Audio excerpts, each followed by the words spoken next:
শহীদ গেল হাসতে হাসতে হাসপাতাল। সকালবেলা লোকটা মারা গেল, তাকে মারা হয়েছে। জনতা জেগে উঠেন, না না না, আলেমদের সাথে ইসলামের সাথে এরকম বেঈমানি আমরা আর বরদাস্ত করবো না। রাজি আছে?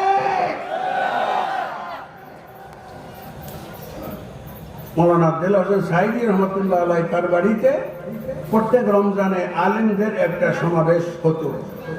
ওই আলেমদের সমাবেশটাকে পরিচালনা করার জন্য মৌলানা সাইদি সাহেব রহমতুল্লাহ আলাইহ এই তারেক মনোয়ারকে দায়িত্ব দিতেন। আবার বলতো, বেলালি সাহেব একটু বেশি দিও, মানে আমার একটু বেশি খাওয়াইতে, তার আবার ইশারাও দিচ্ছে।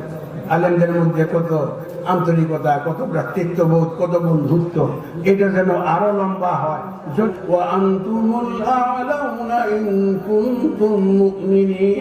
একটা আয়াতের এই বয়ান চলছে এতক্ষণ, সারা রাত এই আয়াতের বয়ান করা যাবে, কিন্তু উচিত হবে না। আমার বাড়িতে মেহমান রেখে আমি নাড়াচাড়া করবো, এটা হয় না।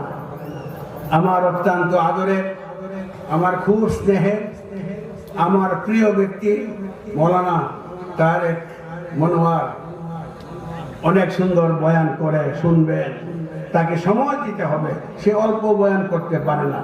আজকে আমাদের মুসলিম দেশ ও মুসলিম দেশ, কি আমেরিকা, কি রাশিয়া, কি কানাডা, কি লন্ডন। লন্ডনের মৌলানা তো একটু আগে আপনাদেরকে ওয়াজ করেই গেলেন, শুনেন নাই? লন্ডনের মৌলানা সাহেবের ওয়াজ কেমন লেগেছে?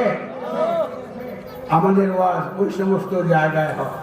লন্ডনে আলতাফ আলী পার্ক নামে একটা পার্ক আছে, বাংলাদেশি লোকটার নামে পার্ক। ওই লন্ডনে আলতাফ আলী পার্কে আমার বয়ান যখন হয়, এই আপনারা সামনে যত লোক বসছেন তার থেকে আরো 10 গুণ বেশি লোক ওই লন্ডনের পার্কে জমা হয়ে গেছে। অতএব আজকে সুযোগ করে দেই, আমি সময় নষ্ট করব না, রাত বেশি হয়ে যাবে, তারেক মনোয়ার সাহেবের কষ্ট হবে। সে আমার এলাকার মেহমানদারি করাটা আমি দায়িত্ব মনে করি। কারণ এই তারেক মনোয়ার, সে আমাকে মেহমানদারি কিরকম করেছে শুনলে অবাক হবেন। মৌলানা সাইদি শহীদ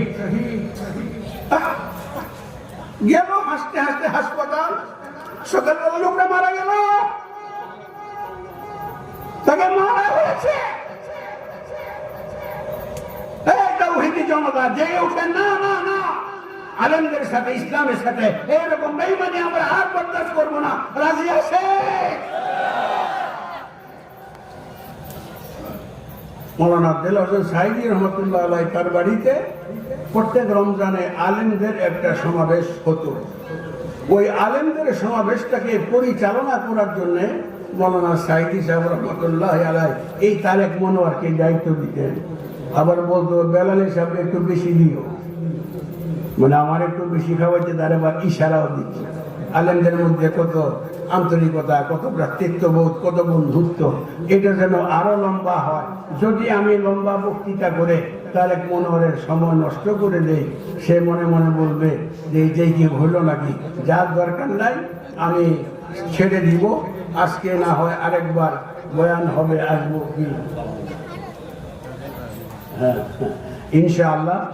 তো আমি আমার পরবর্তীকে বক্তা